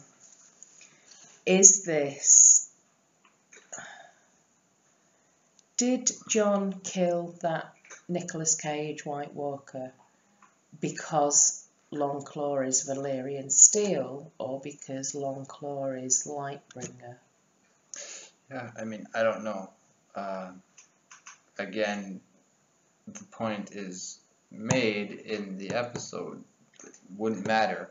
All the swords, all the Valyrian steel swords in the realm isn't going to be enough. Granted, they're probably assuming Whites and White Walkers are the same thing, which they're not. But at the same point, how this mass exodus of Valyrian steel swords all of a sudden comes to the wall, I don't get it. So I'm very confused. I don't know whether we mentioned this in our missing hard home review or whether or not it was just a conversation we had since then, but the White Walker that Jon kills at hard home, I call him the Nicolas Cage White Walker because he just looks like Nicolas Cage, but he looks, when Jon like smashes him with he's scared, and he looks scared, but he also looks completely shocked. And I think that you would only get that kind of reaction of like, holy shit kind of reaction if you realised that that was Lightbringer, not just a Valyrian sword. Because they would have run into it beforehand if that was the case, and they know what their weakness is, and it's a more than just one sword. They would be like, oh shit, he's got a Valyrian steel sword, fuck it, I'm dead, but not this sort of like, oh, I didn't expect that to happen. Where you would assume that beforehand, 8,000 years ago, assuming their memory is better than mine, they would remember that there's swords that can beat them and to expect them, which apparently isn't the case. So I don't know. I would gonna call it Lightbringer for now. I have a tendency to agree with that. I think so. So back to the conversation with Jon and Sam. He's asking if he can be released from the wall so that he can go to Old Town, the Citadel, and learn to be a Maester. Obviously, they don't have Maester Aemon anymore. And he also wants to be able to protect Gilly and the baby. One of the things that I found really interesting in this conversation was that when Sam said if the baby stays, he'll die. And I just thought, I do think there's something really significant about Gilly's baby possibly being the 100th Craster's baby. See, I don't think that it is. The Craster's sons are becoming what? I mean, in the show we've only seen what? We saw 4 White Walkers. Whoa. Go on. Alright, no. I'm just brainstorming here, and I might be going to the show talking about the story of Craster kicking out his 2, what was it, daughters that had Greyscale? Yes. Yeah. Well, Gilly talked about it. 2 daughters, though.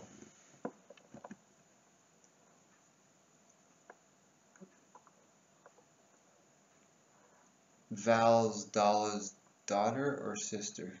Sister. Well, there you go. So that ties them into the Greyscale scenario with Shireen. If they've somehow been miraculously cured from the fucking Greyscale, they would be 2 daughters that... Right, you bet. Maybe you should say what this all relates to. A piece of text in the books where Sam describes Gilly's baby as Craster's son and Mance's grandson. Or no. Yeah, no. Mance's son and Craster's grandson. Yes. So that would be Dalla and Val are the Stonemen babies that were kicked out, and we never heard that they were killed, right? They were just sent away. Yeah. I mean, she alluded to them, you know. But in the books, they have a weird association with Shireen because she has the Greyscale. Yeah. Well, yeah, that's what I meant. Yeah. So that has to mean something, I think, right? No? Yeah. Wow, I think so. It'd be fucking amazing. But we don't have that in the books. We don't have the Greyscale story, but they gave it to us in the show. We have Shireen's Greyscale and their fear of Greyscale in the books. Interesting. I have to think about Work, that a bit brain, more. Yeah. think. I have to think about Anyways, let us know what you're thinking. That's well, something. I think when Sam says, Mance's son, Cress's grandson. But in this episode, when he says if the baby stays at the wall, he'll die, and I just think there is something special about this baby, and maybe the White Walkers are coming for that baby, not necessarily to destroy mankind or to get beyond the wall or whatever. They are just coming for that baby. And if Sam is taking the baby away from the wall, then that means he's taking the baby south. Then that possibly means that's the whole of Westeros is in danger because Sam's now taking this baby south, and the White Walkers are going to want that baby. But they were massing beforehand. They were massing well beforehand, which is why Mance made the fucking armies. And you got to think that even then it's going back.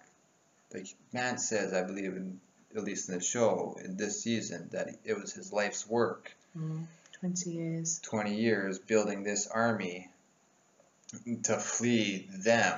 So, I mean, I don't know. Maybe you're right. Maybe they were just mingling around and kill somebody every once in a while and freaked people out. But it seems like they were amassing something and Mance knew about it.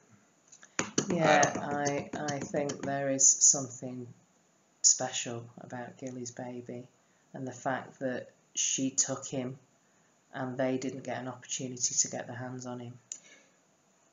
But in the books, that baby's still at the wall. Because we only have the one baby in the show. Yeah, which is but Gilly's. again, we don't that have. Could just be completely different from the books to the TV. We don't have that second baby. So maybe in the TV show they make Gilly's baby the special baby rather than... Well, Gilly's baby is the special baby, but in the books, what you're saying is for that army to go south, that baby's actually still at the wall. Unless you can fool the White Walkers and they're like, oh, that's not the right baby.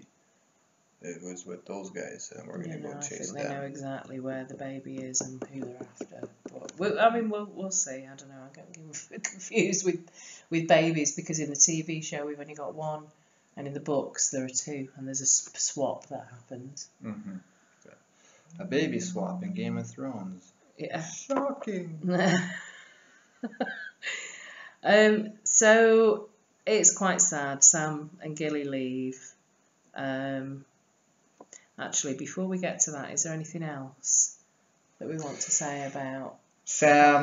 Obviously, a shitload of Last Hero references. In my opinion, Sam's going to be Last Hero. I don't necessarily think that that's Azor Ahai, but he's going to be the Last Hero. Quotes being, or what? What are the quotes? I don't have them in front of me. You should check out, by the way, Don the Kraken Witt and Sweet YFT's channel. I think they've both got it on their channel, but definitely Don has it, where the two of us, along with Don and Sweet YFT and DJ Taylor, discuss a Sam chapter from Feast for Crows, and we discussed this in depth about Sam and the possibility. You talked about your theory about Sam maybe being Azor Ahai, and so this links to that basically. So, one quote is John's to Sam. I'm glad the end of the world is working out well for someone, because it will be for Sam, because he's going to become a hero. It's going to work out well for him. And of course Sam says, I will return, I'll come back, which he will. The last hero comes forth with 12 companions and a dog, I believe, a horse, something like that. Yeah. 13 and a dog, I think, yeah. Well, him and 12 make 13, which of course, comparisons to Night's King, 13 of Karth, fucking all sorts of shit. Yeah. But, yeah, so that's that. I also thought it was quite funny when John said Sam about the... Oh, yeah. You know, they could try and stop me, and it was like, oh, hello, hang on. He said, how did you manage that when you were beaten half to death? And he said, carefully.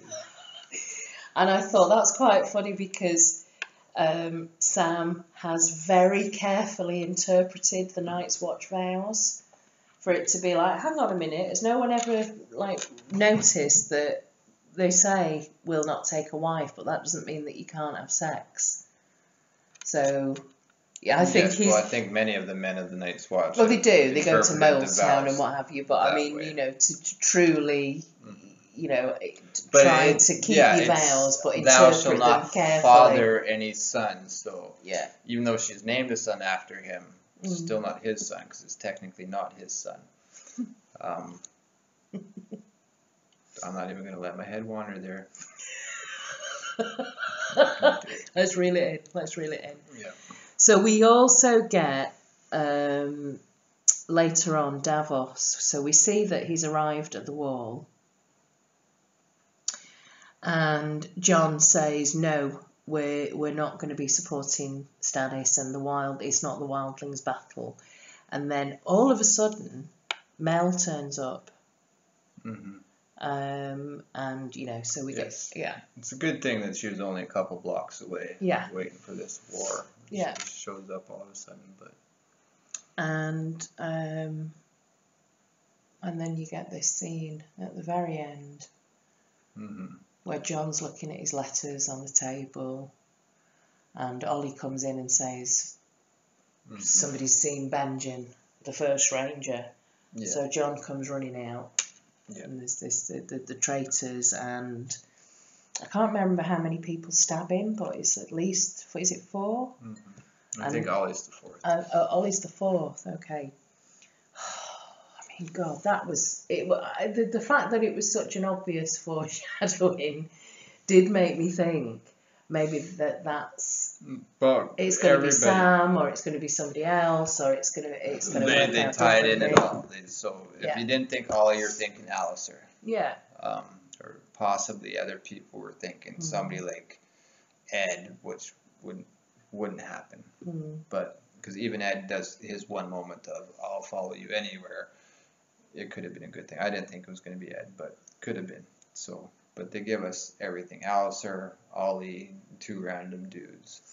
John's dead. The best part is Sam gave him the quote: "The last thing I'll see in this world will be the look in their eyes when I failed them." And I think that's what's going through John's head at that moment in his own mind. And yet he's trying to help them, and they just don't know it. But he can see that they think that he's failed them. This is where we're up to in the books with John. So we really don't know, and there are lots and lots of theories about... No spoiler chapters, no anything. Yeah. Just, I don't think... I don't know whether it's just wishful thinking, or we just hope there's so much more to come. It just feels like, whoa, that's John being John's entire story arc, and he does feel like the most, one of, if not the most important characters, and... this has happened, so does this... And he looked pretty dead to me. He looked pretty dead to me. And I've also... And again, it's kind of conjecture, and you can look at this different ways, but the actor who plays Jon Snow, Kit Harington, has been interviewed where he said, "Oh, no, I'm not, I'm definitely not coming back." And then I think there was something else that came out that said there's an option for him to sign up for the next 2 seasons, and he said, and then he's come back and said, no, that's definitely... So there's all this kind of debate and whatever commentary coming from the actor and whether or not he's going to be even For listed as a all character. intents and purposes, Jon Snow is dead. So who knows what they're going to do, if there's ever a resurrection or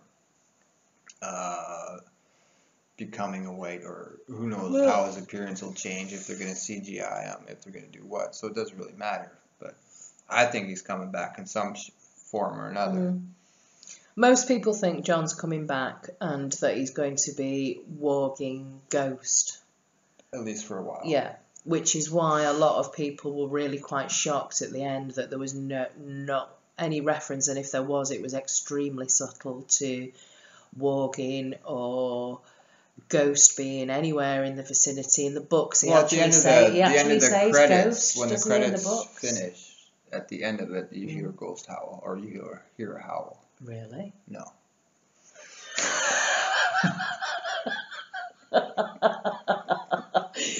We went and watched that, and we were looking for any little tiny flicker of a kind of micro sign that would tell us. Well, because I've seen 1998 Champs, a few of his her comments,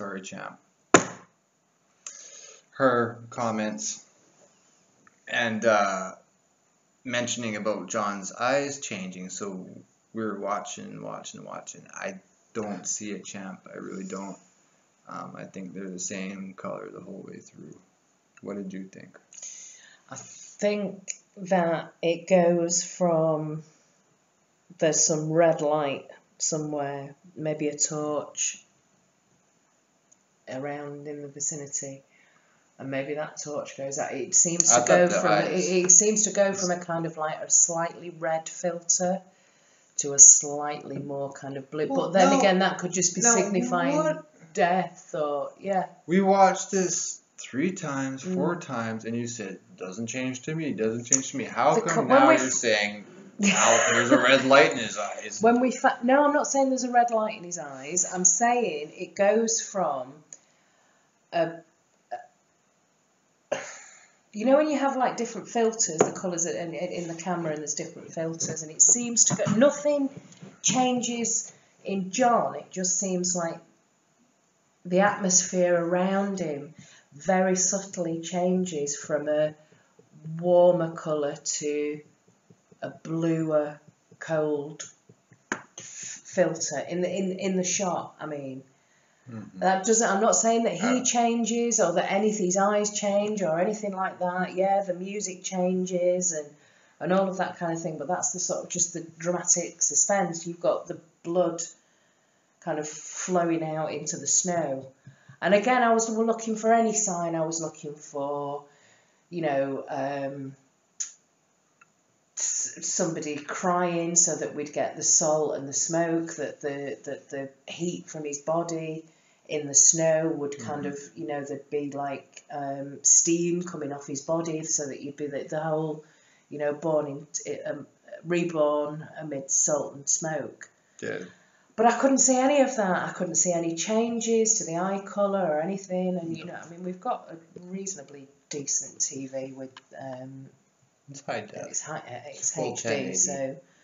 But I couldn't see anything apart from it. Again, and I mean extremely subtle. It just seems to go from a more kind of amber, orangish, slight. But again, that could just be a torch in the background or something. I don't know. I didn't see anything. At first, I thought I did, and I was like, "Oh, I think you're right, Champs." And then we went back and watched, and she at that point said, "Nothing there." I was like, "Yeah, I think you're right." And then we watched it a couple more times, and I still couldn't come into it. What happens to Jon? I personally think he's going to Ghost, but again, that's like this obvious thing. The last word he says. What else are we gonna assume when he says Ghost? Yeah. Well, this is in the books, by the way. Unfortunately, in the TV show, the last word he said is bloody Ollie. And even that was Ollie. And then you get the classic kind of from Ollie. The worst. Yeah. All right. Burn Ollie. I think Jon's definitely dead, but I think maybe he could be I think it's the fact that Mel turned up, you know, it was very opportune. She turned up just kind of at the right time. Yeah, absolutely. So I think maybe he could be somehow revived by Mel, using some kind of See, and I personally, I disagree at this moment. I think she's going to revive the body, but the ghost isn't going to, or John isn't going to be in the body, and you're going to have the Khal Drogo, like, zombie corpse that's just sitting there. And she's like, but you're Azor Ahai. But you're Azor Ahai. And he's just like that because he's hunting around in Ghost, finding Benjen or doing whatever the fuck John's going to be doing for a few chapters anyhow. I don't know. And now we're done. Right? Yeah. Sorry, I'm starting to get like, whoa, I'm really tired because I've got Hey, I had a hit on Val and Dalla and Stoneman, so I'm happy. That's interesting. It is, isn't it? I think we need to delve into that one for sure, because Val's another one of my favourite characters. So yeah, I don't know why I kept thinking that Val was Dalla's daughter, which I didn't apply them together. So yeah, awesome. I like that. Yeah. It means something. Did you think that Cersei was a superimposed, or do you think that was her real body? It wasn't until I think it was I heard Tony's first few minutes of Tony's review, and you said as well. I know when they did. I remember watching Captain America, the first one a few years ago, and have you seen that one? Have you seen the film where he's like really skinny and then he like beefs up, but it's the actor's face, and they kind of do this superimposed thing where you can kind of tell very slightly. And I didn't notice at first, and I genuinely thought it was the actress Lena Headey or Headley? Headey. And she, it just, to me, it looked... Oh, here we go again. It looked like it was her to me, but when I watched it and you said, oh, they can do these things now where you just kind of like cleverly superimpose somebody's face. Well, I remember and there was lots of shots where it was just her shoulders, and that's always going to be her. And the one thing I know for certain is, or I assume I know for certain, is the washing and the hair cutting scenes. Any sort of the nudity, then you only see the body, you don't see her face. That's a body double. But the walk seemed like it could have been hers, but at the same point, I think from the back it was probably somebody else. Body double, yeah. And there's one shot where I think she's coming down some stairs, and it does look like her head's just slightly off kilter to the rest of her body. The point is, if that is a body double scene for most of that walk, there's your money spent. That's why the fucking Danny on the dragon scene kind of sucked. That's why we didn't have more of the battle kind of a with Stannis and the shitty dragon CGI. That's why the battle wasn't that big. Yeah. And then we got the Cal Pono arriving and his CGI'd horses in the background. I mean, there's about I don't understand the thing 20 of them. The having some kind of like a limit. I know it must cost an absolute fucking fortune to put every single episode out, but it's such a massive worldwide phenomenon that you'd expect them to have bloody fireworks and bells and whistles in every fucking scene. To be honest with you, it's that. At this point, you would think so, but again, you remember that. I mean, I don't know, are they big on the DVD sales? Are they number one for them? Probably. I don't know. But a lot of people are downloading it, so they're not getting their HBO. No, they don't. They're making shit tons of money, but maybe it's not enough to warrant an extra $50 million per season, or I don't even know what their budget's up to now. I know it increased substantially for the first few, but whatever. Now we're getting way too far off topic. And you've got like another 3 hours to talk about this in the small council as well tomorrow. Yes. All I'm going to say is Val, Dala, yeah, Stoneman. Bye. That's all I got.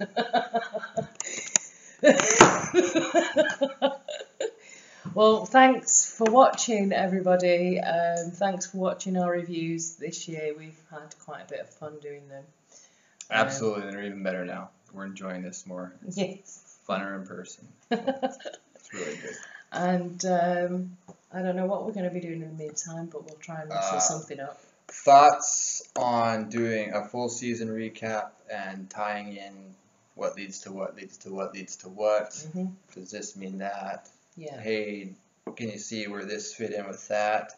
Where we're wrong, where we were right? And hopefully we will have DJ with us doing that, and maybe other people as well. And then, well, I don't know, let's figure out Vala and Stoneman and do a video on that. Yeah. And I think there's been some Greyscale. requests for some other things. Grayscale. Barbara, was it Barbara that wanted the Grayscale? Or who wanted the Grayscale in the last comments? Grayscale and Dragons, I think. The connection between which is something that I've thought about before and we've talked about before. So yeah, if you've got any ideas or suggestions or anything that you want us to discuss, I do quite like chapter analysis, so I'm going to maybe try and persuade you to analyse a couple of the favourite chapters. I need to reread the books again. I am sorely behind, because I was well ahead at one point before most of you noobs, and now I'm the noob because I'm so dated in my reading that it's just unfucking believable. Let's reread the books then. I can't, because what happens now is I read about 4 lines and then I'm up having a cigarette, pacing around thinking, well, what does this mean? It takes me about, I don't know, close to an hour to read a goddamn chapter, and that's ridiculous. And that's, even then, I'll go to someplace else. That's not really. It takes me an hour to read a chapter without analysing it. Well, then it's probably a lot longer because I walk around a lot. At least now I can smoke in your house instead of going outside to do my walk around. I can walk around with a book and pace that way. Yes, we do a lot of smoking. That's bad. It's bad, really. Well, that's because we're drinking and doing a video where we're talking. Okay, anyway, we're really going on now. This is like nonsense territory, so let's go. Yeah, but they want the nonsense. They said so. Barbara said so. Was it Barbara? Spider Mom. Spider Mom Daft. Yeah. Okay. She wants nonsense. I got loads and loads of nonsense. Okay, thanks everybody, and hopefully see you again. Appreciate it. Thank you so much, and we will be back quicker than I usually am at this point in time. Bye. Thank you. Bye.